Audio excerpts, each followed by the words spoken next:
గుజరాత్ రాష్ట్రంలోని Porbandar railway station నుండి 18 కిలోమీటర్ల దూరంలో సమంతకమణి కోసం శ్రీకృష్ణుడు జాంబవంతునికి మధ్య యుద్ధం జరిగిన గుహను ఈ వీడియోలో చూద్దాం.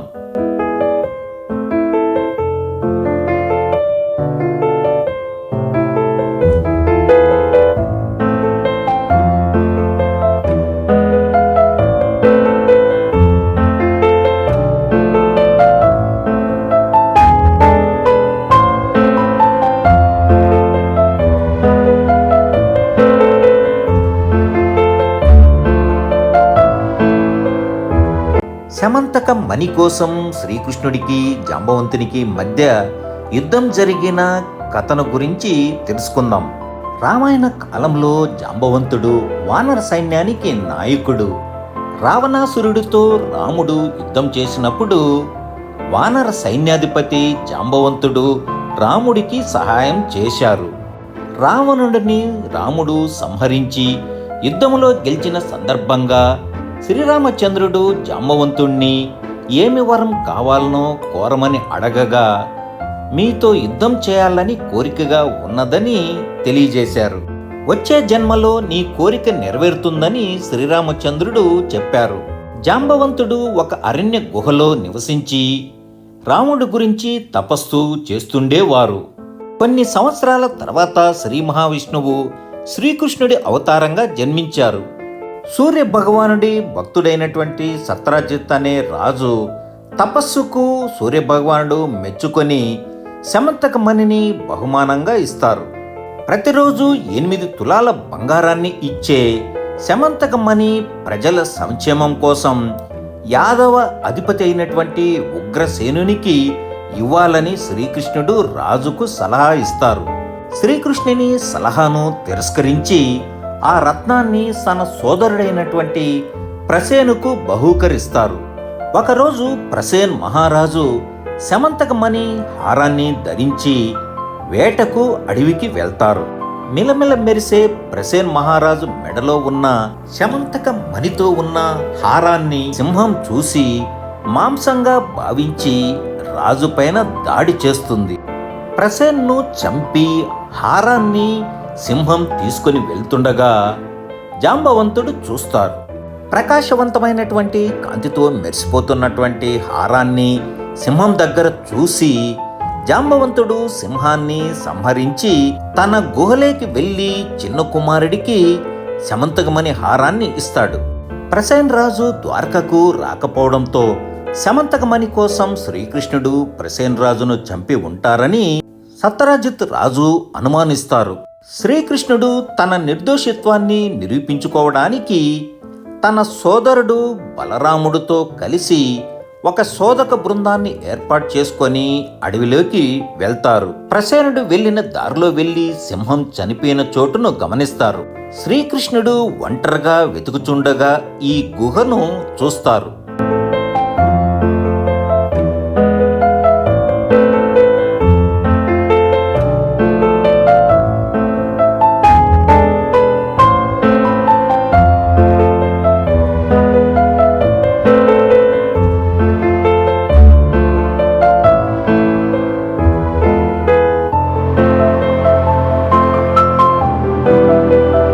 శ్రీకృష్ణుడు ఒంటరిగానే ఈ గుహలోనికి వెళ్తారు.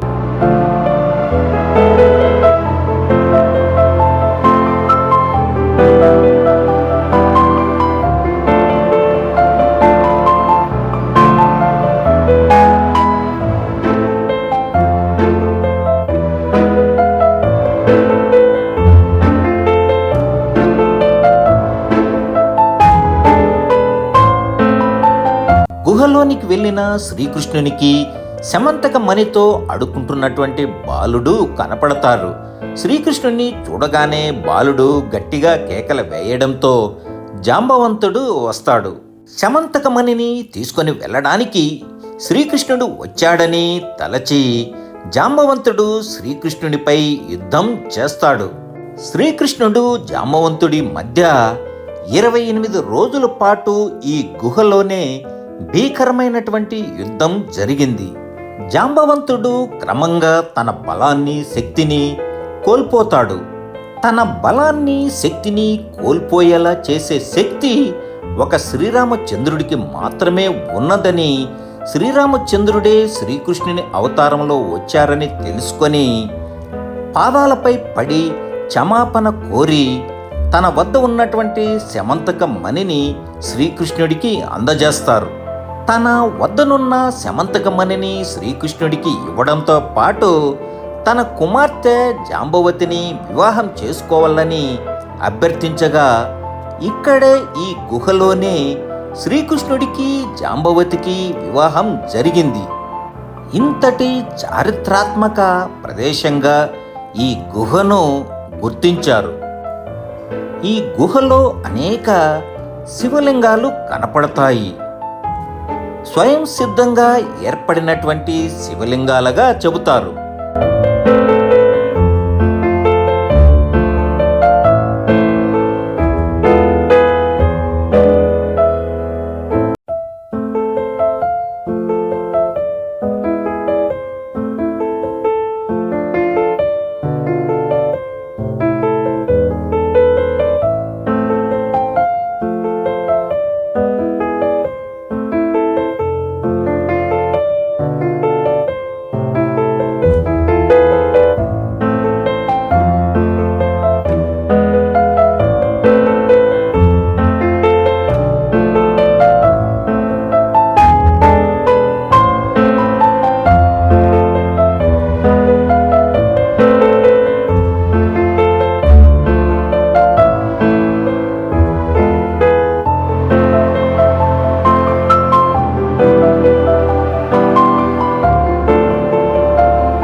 ఎంతో చారిత్రాత్మకంగా ప్రసిద్ధి చెందినటువంటి ఈ ప్రాంతాన్ని పోర్బందర్ వచ్చినప్పుడు మీరు తప్పక సందర్శించండి.